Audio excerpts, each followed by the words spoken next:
And now, it's time for another Dice Tower review with Tom Vasel. Hey folks, I'm Tom Vasel, and today we're taking a look at a little card game from a new publisher in India, and this is White Washers.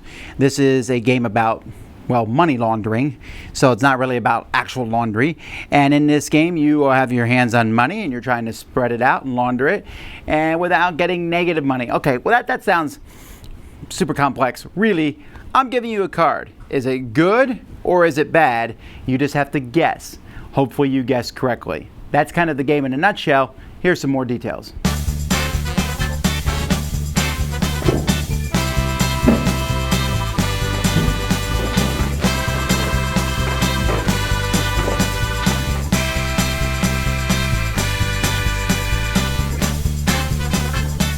White Washers comes with a deck of cards, and every card in this deck is one of these 5 businesses: Plum Pawn Shop, Navy Nightclub, Chrome Casino, Rouge Restaurant, or Black Builders.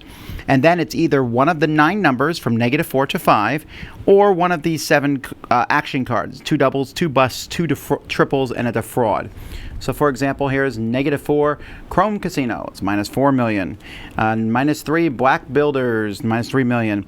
A Rouge Restaurant, triple down. A Black Builders, triple up. Navy Nightclub, bust down. So what you're going to do is you're going to have a handful of cards, and on your turn, you're going to offer a card to somebody else. And you're going to tell them one thing about the card. You can tell them the business. I might say this is a Rouge Restaurant.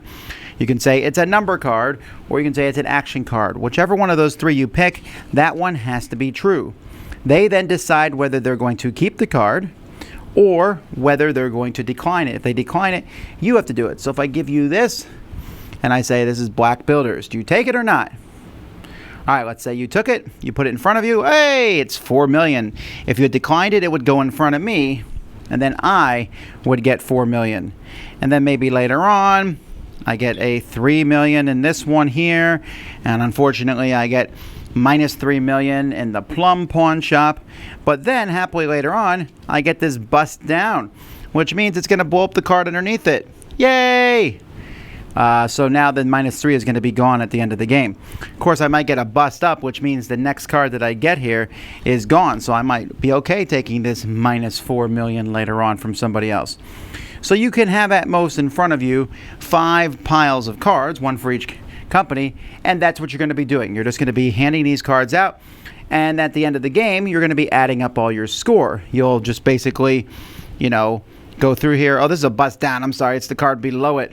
I got those backwards. This is a bust up. There's nothing to bust up, so that one wouldn't work. But later on, if someone gave me a 4, this 4 is busted, and it's not there. Realize, of course, that there are triple ups and triple downs. So if this one was played here, pretty good. At the end of the game, that's going to be worth 6 points. And, of course, if this -3 had been underneath it, then I would have got -9 points.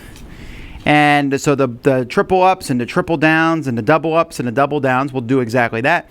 The bust up and downs are great because they will get rid of the card underneath them.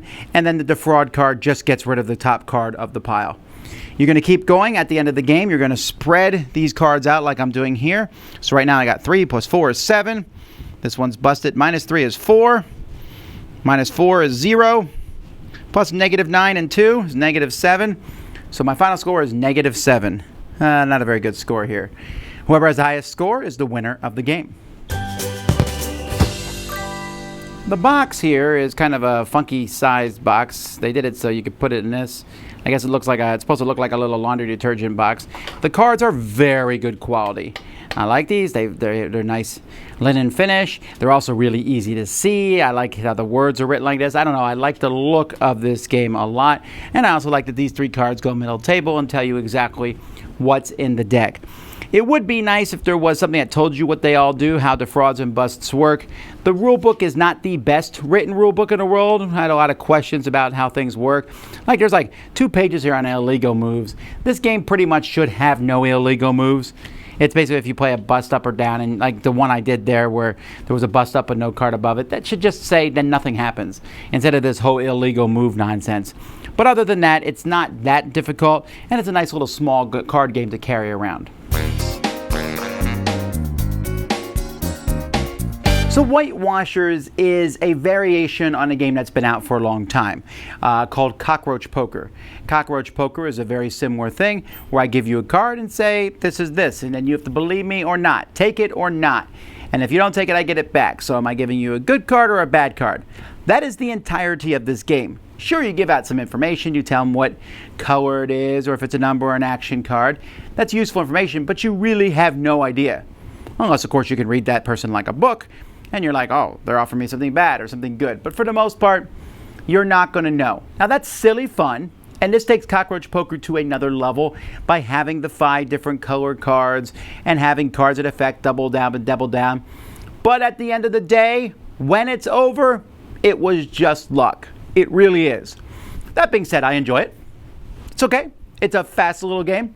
I think I like it a little bit better than Cockroach Poker because I like the theming of this one, the whitewashing, money laundering. I like that there's 5 different piles. I like seeing how the cards work. But be warned, this edge is exceedingly close to what I would call a guilty pleasure for me, where I find it fun and good, and entertaining to play, but I would be very hesitant to say this is a good game. This is a game that was amusing, but in the long run, it's kind of just fluff. There's no real decisions.